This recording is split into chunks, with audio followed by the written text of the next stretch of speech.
my ministry, I say it in Jamaican talk, it never finished make. A little piece came from that ministry, a little piece came from that ministry, and it was put together to be a ministry. And I think the public or a lot of people didn't see it as a serious ministry. But we step up to the plate. And now this is one of the most dynamic and exciting ministries that exist under this administration. I've just been assigned a second permanent secretary. And although the permanent secretary I've been assigned his name was involved in a controversial situation, he's one of the nicest person I know.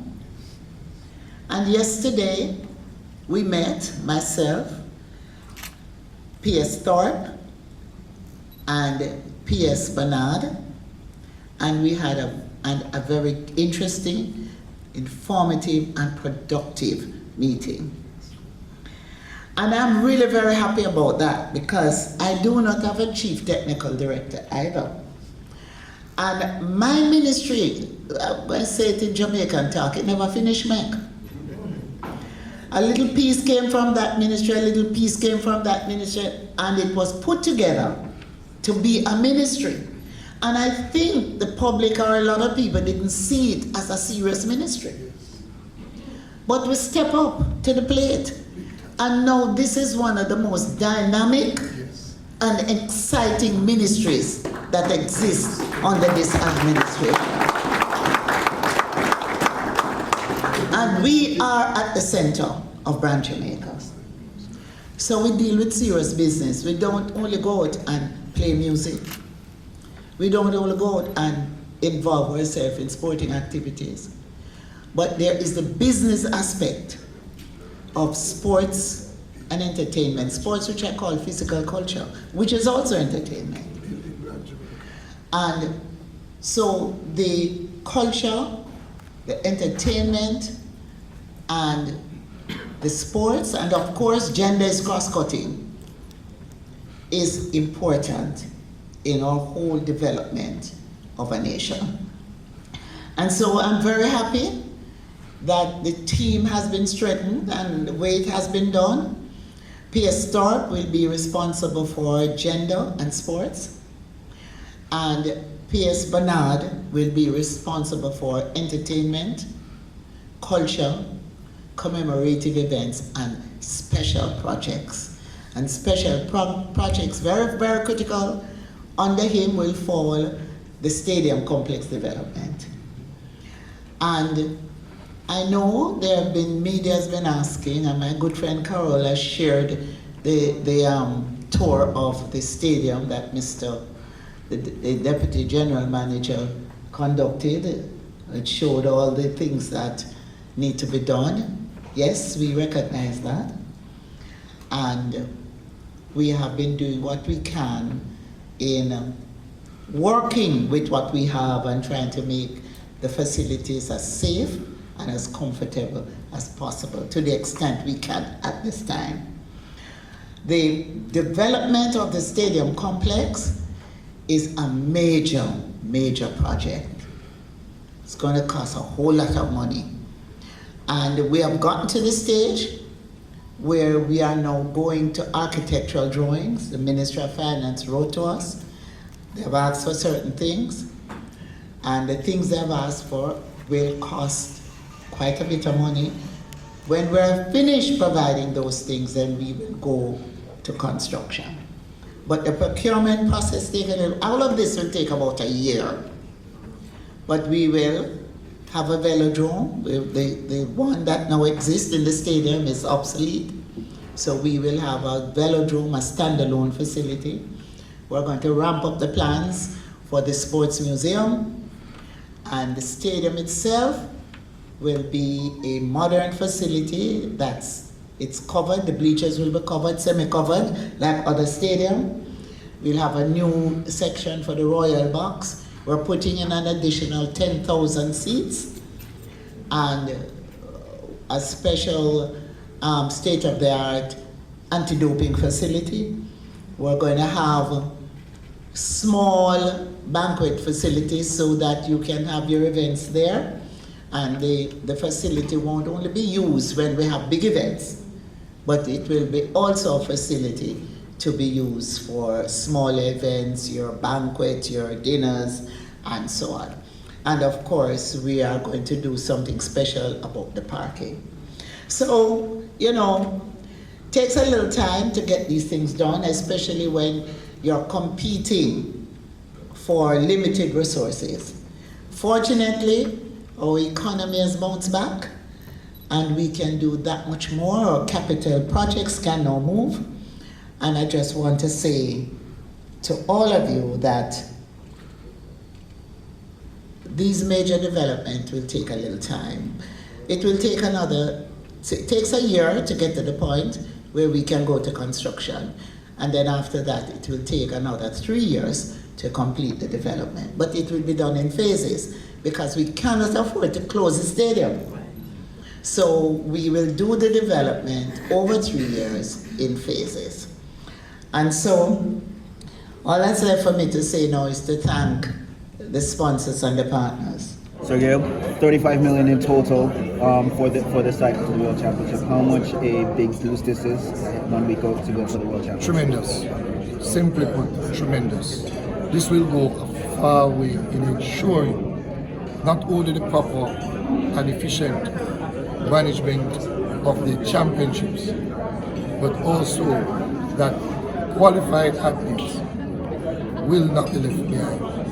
So this goes a long way in ensuring that we can take the strongest possible team into Budapest. Naturally, that is the goal. In terms of preparation-wise and everything, you know, with 1 week to go, how we have been meeting regularly. We have met with Independence Park Limited. Some little areas of concerns with the National Stadium, but not that we will be able to successfully stage the championships. So we are working with all. We have some new partners on board, and we are anticipating to rekindle some more other partners who are waiting in the wings to help to cushion some of the financial costs. To stage a national championship is quite a sum of money that many persons really just take it for granted. It's a costly affair. Also, we want to make sure that the officials are also considered and are given an opportunity to do well or to assist the athletes in their excellent performance during the championships. Kimberly, 1 week to go before national championships, the defending national champion. Can you just describe in terms of how the season has been for you this year, given that it's a later World Championships compared to last year?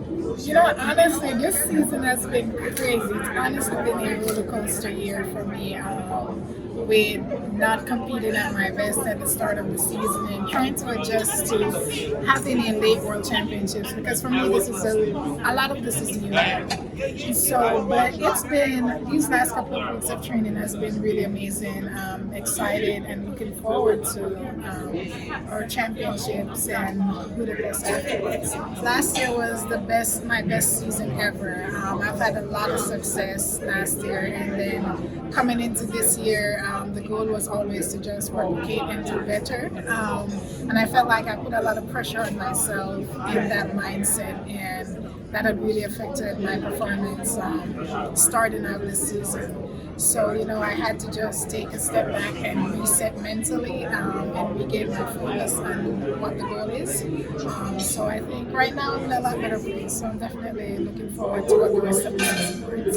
So I have a sports psychologist that I meet with every week, and just those sessions alone are able to like get my mind right and refocus. So these last couple of weeks have honestly been my best. Even in training, my jumps are better. Like everything is just kind of falling back into place, and just reminded me of what I have and the potential that I have to excel in the sport. If you look at last year and this year, how would you compare the two thus far?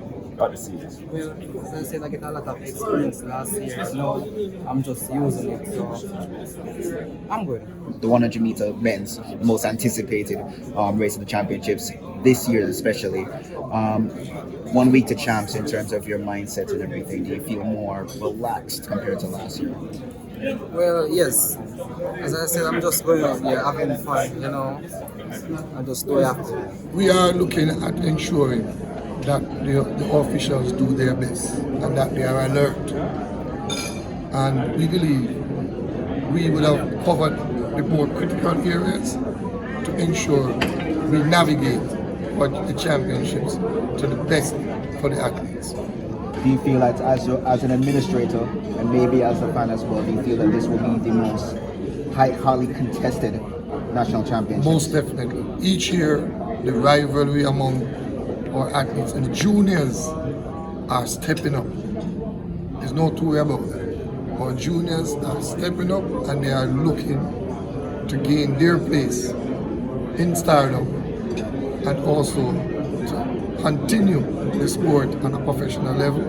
So we're very happy for that. And all we are going to ensure is to provide that opportunity for them to do their thing on stage for all the spectators and the world to witness how excellent our athletes and our officials and coaches are.